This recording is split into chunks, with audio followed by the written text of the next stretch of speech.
माझ्या डोक्यात हजारो विचार गोंधळ घालत होते.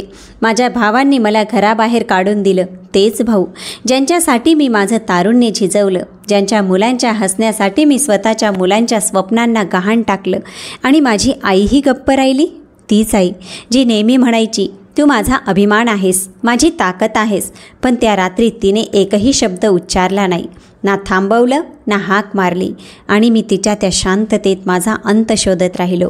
माझ्या लहान भाऊजाईने प्रत्येक डाव खेळला. तिने मला फसवलं जेणेकरून तिची खोली रिकामी होईल. तिने तिच्या स्त्रीत्वाचा वापर करून मला माझ्याच लोकात एकटं केलं. आता माझ्याकडे काहीच उरलं नव्हतं, ना इज्जत, ना छप्पर, ना घर, ना मन. फक्त एक इच्छा होती, मरायची. मी वरच्या परमेश्वराला मृत्यू मागू लागलो. हे देवा, आता पुरे झालं. आता हे सगळं सहन होत नाही. मला उचलून घे. आता मी जगू शकत नाही. ना परत जाऊ शकतो, ना पुढे जाऊ शकतो, ना कोणाला काही समजावू शकतो. मी रस्त्याच्या मधोमध चालू लागलो की कदाचित एखादी गाडी येईल आणि मला चिरडून टाकेल. कदाचित माझा त्रास संपेल. कदाचित माझं दुःख याच रस्त्यावर संपून जाईल. मी रडत होतो. माझे अश्रू त्या पावसात भिजत होते. माझा श्वास अडखळत होता. माझे पाय थरथरत होते, जणू आता मी कोसळणारच. पण मी कोसळलो नाही. तेवढ्यात अचानक दुरून एका गाडीचा हेडलाईटचा प्रकाश दिसला. तो उजेड माझ्या डोळ्यांवर पडला. मी थांबण्याऐवजी अजून जोरात त्या दिशेने चालू लागलो. जणू तो उजेड मला बोलावत होता. जणू माझी मुक्ती त्या गाडीतच आहे. माझं हृदय जोरात धडकू लागलं. वाटलं आता सगळं संपेल, आता शांतता मिळेल.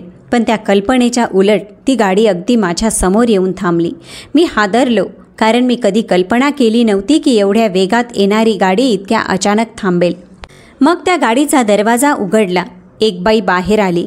ती माझ्याजवळ आली. तिच्या चेहऱ्यावर आश्चर्य होतं. तिच्या आवाजात रागही होता, काळजी होती आणि सहानुभूती देखील होती. ती म्हणाली, हे काय करताय तुम्ही? रस्त्याच्या मधोमध का चालत होतात? मुद्दाम माझ्यासमोर का येत होतात?